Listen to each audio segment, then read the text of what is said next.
Comic Book Edition. Speak Geek, this is Felipe speaking, and today we're going to talk about Red Hood Comic Book Edition #1, and if you like this type of content and can support the channel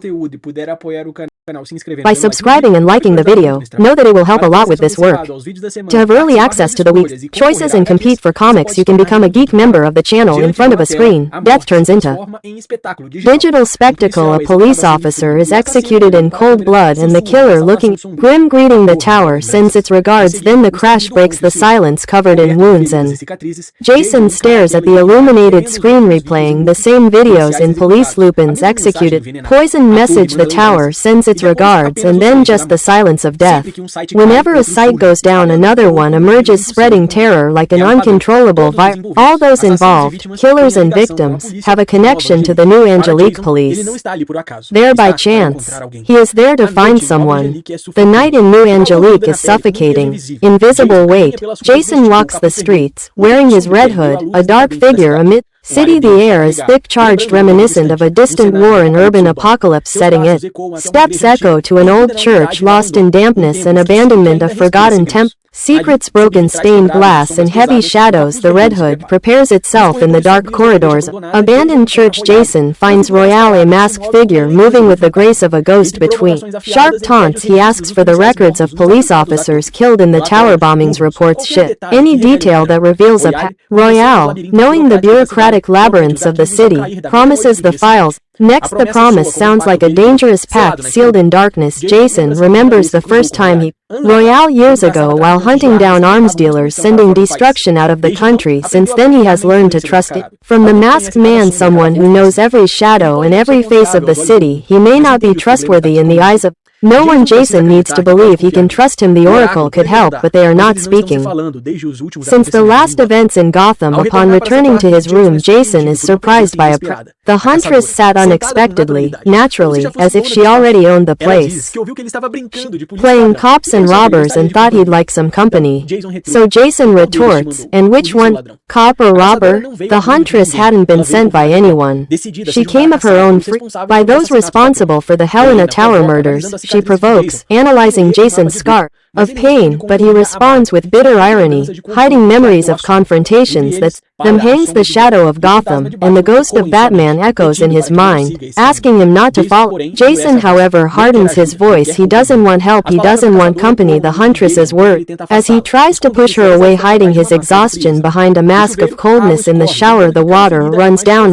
Then it seems for the first time doubt creeps into his determination. Perhaps he is on shaky ground. Unknown, perhaps he underestimated the enemy. Perhaps maybe he is making a mistake that will cost him more than he can bear. Jason walks the streets of New Angelique, where every corner breathes decay and memories. Buried below sea level, a faint breeze blows from the dick, but he knows soon the air will be so thick it will be almost impossible. Between buildings and bars, he infiltrates silently, part of the city's route. Gotham never abandons him. Jason read the newspaper, but his mind gets lost in painful memories. The moment Bruce, who killed him, the monster who beat him to death, the grudge still pulses like an open wound, mixed with the bitterness of betrayal. He and Batman diverged, and from this discord was born an irreparable. Admits it all fell apart, and perhaps he can never escape this shadow.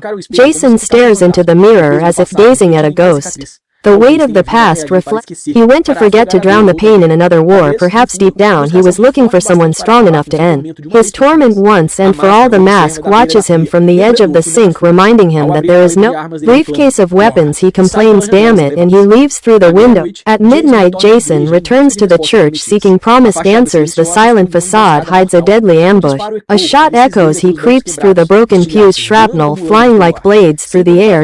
Think he moves on instinct, rolling between darkness and the crossfire. With nowhere to go, he advances against another. Your frontal chaos explodes inside the church. Bullets cross the air, and Jason reacts with lethal precision. The enemies as a shield. The brutes advance furiously, shouting that they want to see the face behind the mask. The Red Hood strategy, turning each blow into a bloody message. Headbutts, punches, brutal falls. The fight is hand to hand, raw, with no room for hesitation, but the numbers weigh against him, and as the blood runs, Jason climbs the stairs. At the top, Jason is cornered by shots ricocheting off the church walls. A shot hits him in the shoulder, the pain burning like an ember under his hood, but with a roar of fury he launches himself against the shooters, each movement charged with rage and murder. Brutal shatters bones and the sound echoes through the temple. The fight takes a new turn when a voice echoes enough from the shadows. Royales jumps like a predator, hitting Jason with a devastating kick that launches from the church. The impact explodes in shards, the body of the Red Hood piercing the sacred structure and plummeting violently outside on the dark roof. The confrontation turns into a wild duel. Fights royale, every punch exchanged loaded with hate and betrayal. How much did they pay you cost, Jason? The response comes cold. It's not personal. He just pulled the wrong thread of the web. That royale has him cornered. But unexpectedly, we see one of the huntress's arrows hit one of the henchmen. Confrontation explodes. Jason grabs the guns from Royale's belt and pulls the trigger without hesitation. Royale's masked body is consumed by blood and silence. The betrayal ends on the same rooftop where it began, but there is no time to breathe in the shadows. More enemies approach like vultures circling carrion. The huntress emerges, takes down the remaining henchmen, and asks him, the bleeding and exhausted Red Hood accepts the help. Later that night, the church transformed battlefield becomes crime scene. Police collect bodies, observing the blood spread on the stairs and roof. The corpse masked as royal, revealing only mystery among whispers. The name of Jim Fontana emerges, a police officer from the very with multiple shots. Coincidence or conspiracy? At dawn, the detective returns home carrying a weight of the bloody night. The familiar warmth envelops her children. Running tight hugs, the smell of coffee, innocent laughter. The contrast is brutal, from the scene of carnage to the fragility of them. Sitting on the sofa, she shares the truth with her husband. Two bodies in the church. Jan and Fontano. Between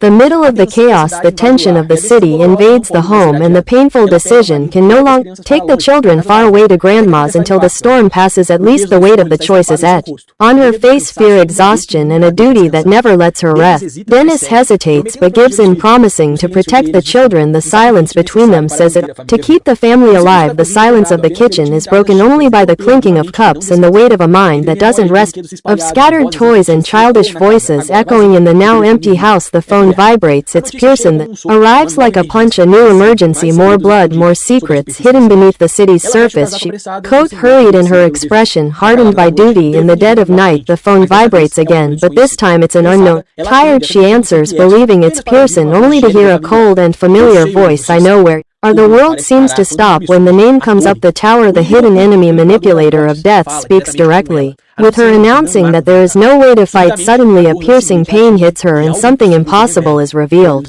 Strange eyes sprout. That was a brushstroke from the story of the comic book Red Hood issue number 1. I hope you forget to leave your like, subscribe to the channel to closely follow more stories like this.